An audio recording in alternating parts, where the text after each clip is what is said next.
ਰਾਹੁਲ ਗਾਂਧੀ ਪੰਜਾਬ ਦੌਰੇ ਤੇ ਨੇ।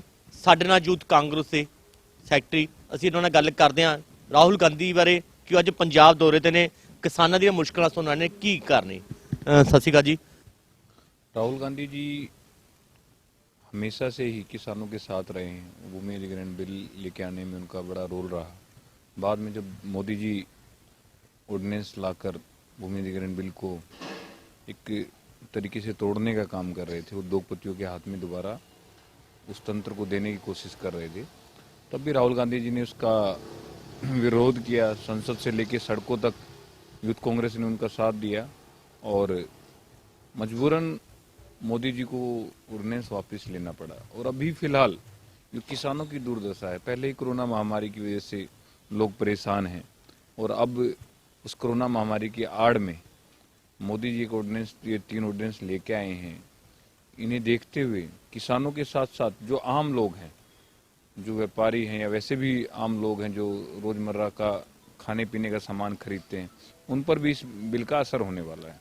क्योंकि अगर व्यापारी को, किसान तो जमाखोरी करने का उनके पास कोई सिस्टम है ही नहीं, ना उनके पास कोई बड़े देखा जाए तो गोदाम हैं, और किसान हमेशा आप देखेंगे कि ज़्यादातर 2.5 एकड़ से लेके 5 एकड़ तक जमीन के लोग किसान हैं।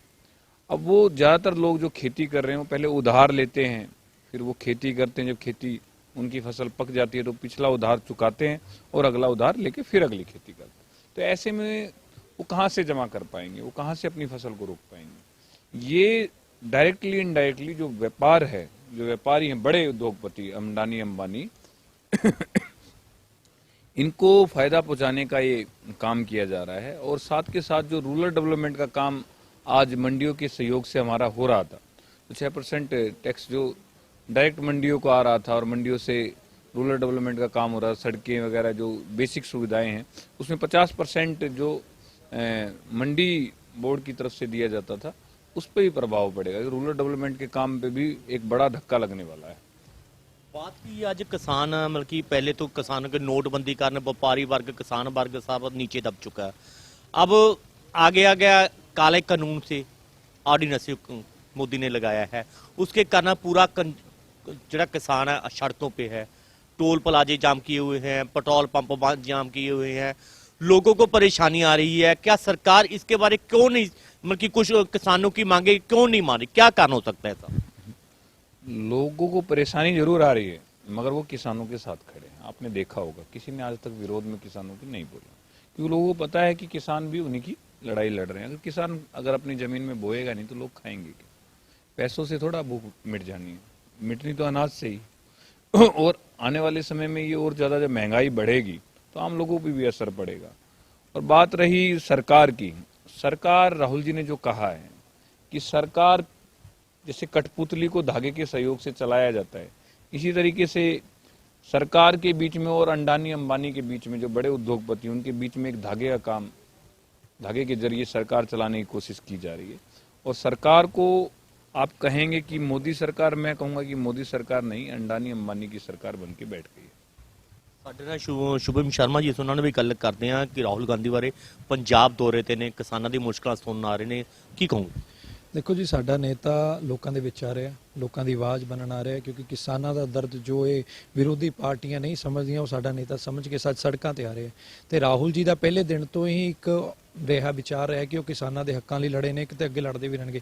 ਤੇ ਕਾਂਗਰਸ ਪਾਰਟੀ ਦੀ ਵੀ ਆਈਡੀਓਲੋਜੀ ਇਹੀ ਕਹਿੰਦੀ ਹੈ। ਤੇ ਅੱਜ ਰਾਹੁਲ ਜੀ ਸੰਗਰੂਰ ਕ੍ਰਾਸ ਕਰ ਰਹੇ ਨੇ, ਜਿਹਦੇ ਵਿੱਚ ਇਹ ਇਕੱਲੀ ਕਾਂਗਰਸ ਪਾਰਟੀ ਲਈ ਨਹੀਂ, ਇਹ ਸਾਰੇ ਪਾਰਟੀਆਂ ਨੂੰ ਮੈਂ ਕਹਿੰਦਾ ਕਿ ਆਉਣਾ ਚਾਹੀਦਾ, ਕਿਉਂਕਿ ਕਿਸਾਨਾਂ ਦੀ ਲੜਾਈ ਹੈ। ਇਹ ਕਈ ਸਾਡੇ ਵਿਰੋਧੀ ਇਹ ਵੀ ਕਹਿ ਰਹੇ ਨੇ ਕਿ ਰਾਹੁਲ ਜੀ ਚਾਹੁਣ ਤਾਂ ਦਿੱਲੀ ਵੀ ਕਰ ਸਕਦੇ ਨੇ, ਉਹਨਾਂ ਨੂੰ ਪੰਜਾਬ ਆਉਣ ਦੀ ਕੀ ਲੋੜ ਹੈ?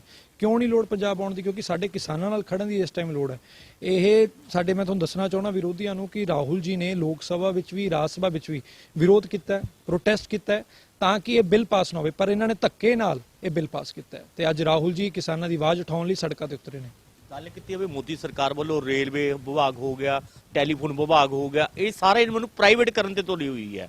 ਲੋਕਾਂ ਦਾ ਜਿਹੜਾ ਵਪਾਰ ਹੈ ਖਤਮ ਕਰਨ ਤੇ ਤੁਲੀ ਹੋਈ ਹੈ। ਜਿਹੜਾ ਮੁਲਾਜ਼ਮ ਹੈ ਟੈਲੀਫੋਨ ਵਿਭਾਗ ਦਾ, ਰੇਲਵੇ ਦਾ ਵਿਭਾਗ ਦਾ ਕਰਮਚਾਰੀ ਹੋ ਗਿਆ, ਉਹ ਸੜਕਾਂ ਤੇ ਆਊਗਾ। ਇਹਨਾਂ ਨਾਲ ਕਿੰਨਾ ਕੁ ਫਰਕ ਪਊਗਾ?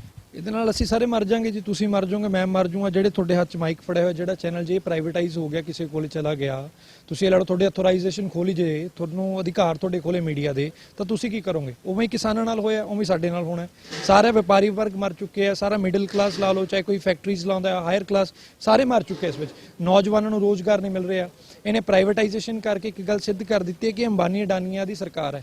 ਇਹਦੇ ਵਿੱਚ ਆਮ ਬੰਦੇ ਦੀ ਜਾਂ ਆਮ ਵਰਗ ਦੀ ਕੋਈ ਸੁਣਵਾਈ ਨਹੀਂ ਹੈ। ਇੱਕ ਮੋਗੇ ਵਿੱਚ ਪ੍ਰਕਾਸ਼ ਸਿੰਘ ਬਾਦਲ ਨੇ ਜਦੋਂ ਗਵਰਨਮੈਂਟ ਸਾਡੇ ਅਕਾਲੀ ਦਲ ਸੀ ਦੀ, ਉਦੋਂ ਇਨੈਗੋਰੇਟ ਕੀਤਾ ਸੀਗਾ, ਜਿਹੜਾ ਉਹਨਾਂ ਨੇ ਇੱਕ ਪਲਾਂਟ ਲਾਇਆ ਉੱਥੇ ਤਾਂ ਕਿ ਉਹ ਕਿਸਾਨਾਂ ਤੋਂ ਸਟੋਰ ਕਰ ਸਕਣ।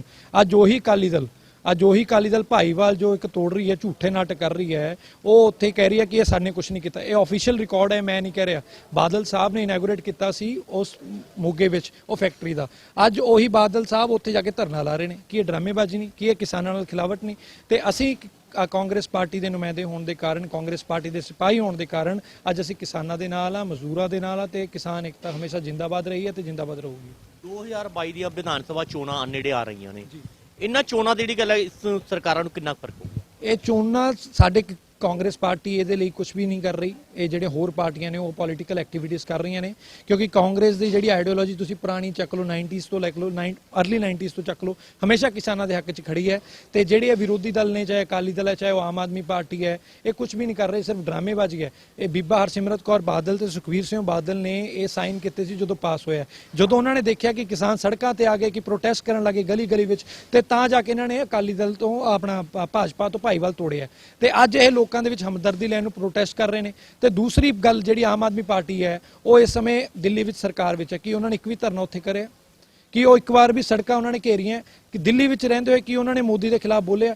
ਸਿਰਫ ਚੁੱਪੀ ਸਾਧੀ ਹੋਈ ਹੈ। ਉਹ ਬੀ ਟੀਮ ਹੈ ਭਾਜਪਾ ਦੀ। ਤੇ ਕਾਂਗਰਸ ਪਾਰਟੀ ਨੇ, ਤੁਸੀਂ ਪਿਛਲੇ ਦਿਨੀ ਸਾਡੇ ਯੂਥ ਕਾਂਗਰਸ ਦੇ ਪ੍ਰਧਾਨ ਬਰਿੰਦਰ ਢਿੱਲੋਂ ਜੀ, ਇੰਚਾਰਜ ਸਾਹਿਬ ਬੰਟੀ ਸ਼ੇਲਕੇ ਜੀ ਤੇ ਮੁਕੇਸ਼ ਕੁਮਾਰ ਜੀ ਨੇ ਇੰਡੀਆ ਗੇਟ ਤੇ ਵੀ ਧਰਨਾ ਦਿੱਤਾ, ਪ੍ਰੋਟੈਸਟ ਕੀਤਾ। ਉਹ ਡਰਾਮੇਬਾਜ਼ੀ ਨਹੀਂ ਭਾਜੀ। 4 ਦਿਨ ਜੇਲ੍ਹਾਂ ਕੱਟੀਆਂ। ਕਿਹੜੇ ਇਹਨਾਂ ਨੇ ਅਕਾਲੀ ਦਲ ਜਾਂ ਆਮ ਆਦਮੀ ਨੇ ਜੇਲ੍ਹਾਂ ਕੱਟੀਆਂ? ਮੈਨੂੰ ਦੱਸੋ।